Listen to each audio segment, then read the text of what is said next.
SIR হয়ে গেল, আমরা প্রত্যেকটি ভোটার নিজেরা ফর্ম ফিল আপ করলাম। দিদিমণি কি বললেন প্রথমে?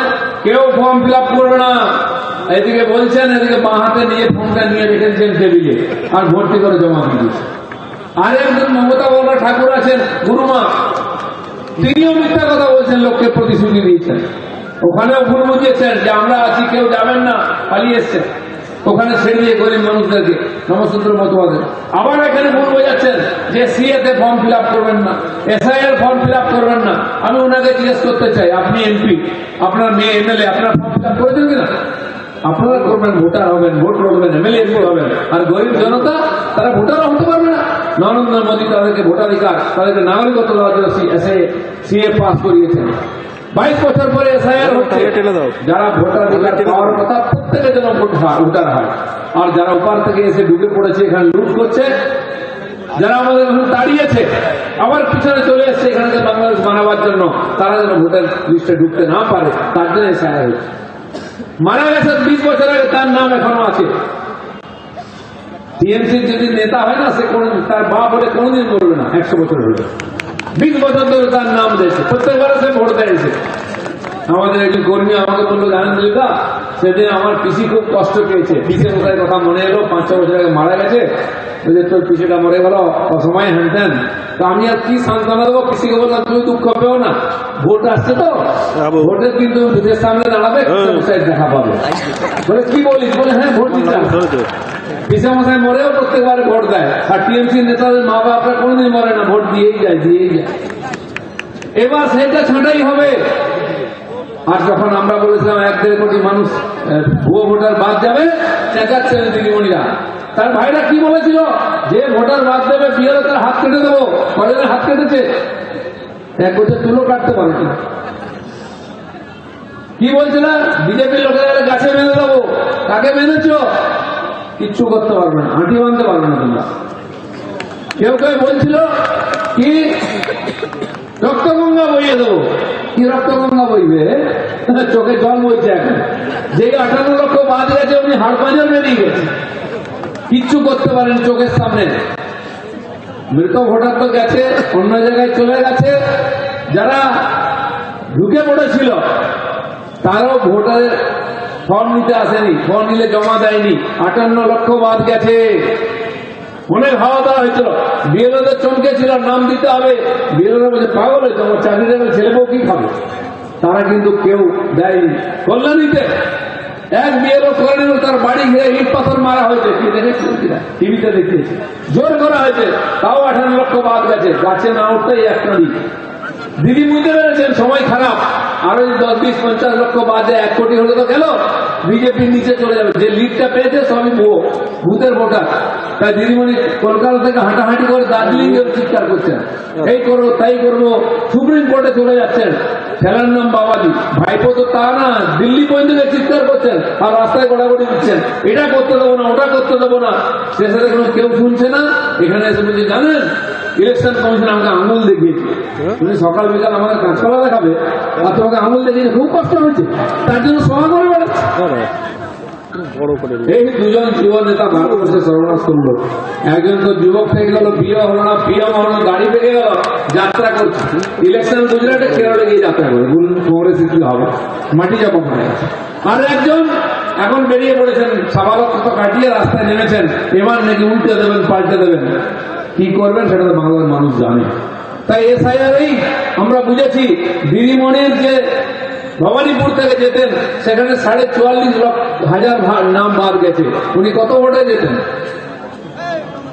কেন যেতেন আমরা জানলাম। যেই নন্দীগ্রামে গেলেন, ওখানকার লোক কানমুড়ে বাড়ি পাঠিয়ে দিল দিয়ে। ওখানে মাত্র 10,000 মৃত ভোটার ছিল, জিততে পারলেন না। ভুয়ো ভোটাররা জিততে পারেন। তার খুব প্রিয় ভাই মেয়র ববি হাকিম, তার এলাকায় 66,000 বেরিয়েছে ভুয়ো ভোটার। বুঝতে পারো তারা দুটা আদলের 20-25-30% ভুয়ো ভোটার আছে। এই যে 3 বার জিতেছে টিএমসি, পুরোটা ভুয়ো ভোটারের ভোটে জিতেছে। সিপিএম তাই করতো। এবারে এসআইআর তো ভাই গুরুত্বপূর্ণ। ইলেকশন কমিশন বলছে একটা নামও ভুয়ো ঢুকতে দেবো না, আর অরিজিনাল ভোটারকে বাদ দেবো না। গামছার মতো নেড়াচ্ছে, টিএমসি লোকের চোখ থেকে জল পড়ছে। একটাও থাকবে না, জেনে রাখুন। আপনারা খালি লাইনে লাইনে ভোটটা দিন।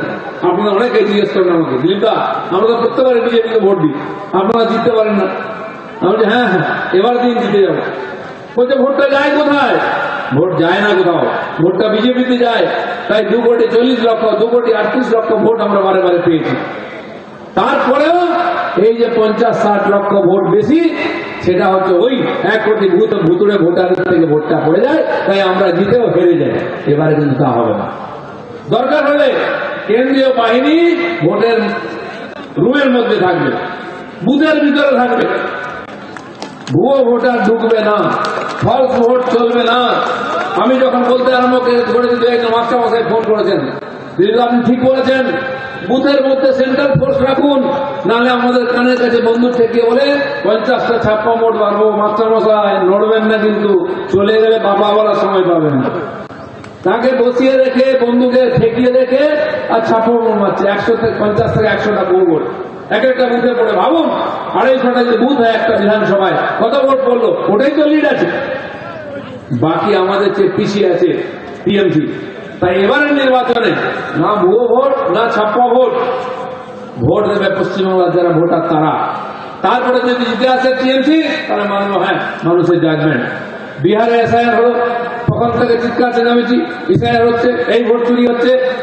আর ওই যুব নেতা বলছিল ভোট চোর, গদ্দি ছোড়, মোদীজিকে বলছে ভোট চোর, ভোট চোর, ভোট চোর। যখন ভোটের রেজাল্ট বেরোলো, মানুষ এমন ধুইয়েছে না, কংগ্রেসকে দূরবীন দিয়ে খুঁজতে হচ্ছে বিহারে। ইউপি, বিহার, মধ্যপ্রদেশে কংগ্রেস নাই, বাংলায় এখানে তো চন্দন দেওয়ার জন্য পাওয়া যায় না। একটা বাই ইলেকশনে মুসলমানরা জিতিয়ে দিয়েছিল টিএমসি এর টাইট দেওয়ার জন্য, সেও চুপি চুপি গোয়ালে ঢুকে পড়েছে। বোনই করতে পারেনি সিপিএম কংগ্রেস, যারা ভুয়ো ভোটে জিতত। আর এবারে টিএমসির সুযোগ এসছে। আসুন, পশ্চিমবাংলার ভাগ্য পরিবর্তনের জন্য, আপনার ছেলে মেয়ের ভাগ্যের পরিবর্তনের জন্য বিজেপিকে জেতাতে হবে। সারা ভারতবর্ষ তারা বারবার বিজেপিকে জেতাচ্ছে, 3-3বার মোদীকে প্রাইম মিনিস্টার করেছে এখানকার লোকেরা। আর আমাদের এই বাংলার ছেলে, ভারতবর্ষের ডাক্তার শ্যামাপ্রসাদ পশ্চিমবাংলায় তৈরি করেছিলেন জনসংঘকে। সেটাই আজকে ভারতীয় জনতা পার্টি, মোদীজি আপনাদের যে গ্যারান্টি দিয়েছেন, সেই গ্যারান্টি আমরা রক্ষা করব। সারা ভারতবর্ষের লোক মোদীর গ্যারান্টিতে বিশ্বাস করে। তাই বিহারে শেষ সপ্তাহ পর্যন্ত চলছিল কে জিতবে, কে জিতবে, বিজেপি জিতবে কি আরজেডি জিতবে। লোকে এমন মারলো ঝাড়ু, কাউকে খুঁজে পাওয়া যাচ্ছে না, বিজেপি বিজেপি বিজেপি চলছে। তো নরেন্দ্র মোদীর প্রতি মানুষের যে শ্রদ্ধা আছে, যে বিশ্বাস আছে, তার কারণ বিজেপি প্রিয় নেতা, সেই বিজেপি আপনাদের প্রতিশ্রুতি দিচ্ছে। আমরা আছি নরেন্দ্র মোদীর এখানে প্রতিনিধি, আপনার স্বপ্নকে সফল করব। আপনার যে অত্যাচার হচ্ছে, আপনার উপর যে লুট হচ্ছে, আপনার অধিকার যে ছিনিয়ে নেওয়ার চেষ্টা হচ্ছে, সেটা আমরা ফিরিয়ে দেবো, তার প্রতিবাদ করবো। তাই গ্রামে গঞ্জে শহরে আমাদের কর্মীরা ঝাঁপিয়ে পড়েছেন। 2021 সালে নির্বাচনের পর যে অত্যাচার হয়েছে আমাদের কর্মীদের, এখনো বহু কর্মী আমাদের বাড়িতে নেই, বাড়ি ভেঙে দিয়ে থাকার মতো নেই, বাংলার বাইরে গিয়ে কাজ করছে। সেটা ফিরবে আবার এই ইলেকশন। বলছে দাদা যাই হোক, এবার ইলেকশনে এসপার ওসপার করতে হবে, আবার এসে কাজ করব। খালি আপনারা আমাদের সাহস দিয়েছেন, আপনারা সমর্থন করেছেন, আশীর্বাদ করেছেন বলে আমরা বড় বড় কথা বলছি। নরেন্দ্র মোদী প্রধানমন্ত্রী হয়েছেন, এখানে এমপি এমএলএরা বসে আছেন, সবই আপনাদের আশীর্বাদ। যেভাবে এতদিন শক্ত হয়ে আমাদের পিছনে দাঁড়িয়েছিলেন, আবার দাঁড়ান। আপনারা যেটা চেয়েছে একদিন 2026 সালে সেটা সফল হবে। আর এখানে ডবল ইঞ্জিন সরকার হবে, বিজেপি সরকার হবে, আর সেই বিজেপি এখানে সোনার বাংলা গড়বে। এবিপি আনন্দ, এগিয়ে থাকে, এগিয়ে রাখে।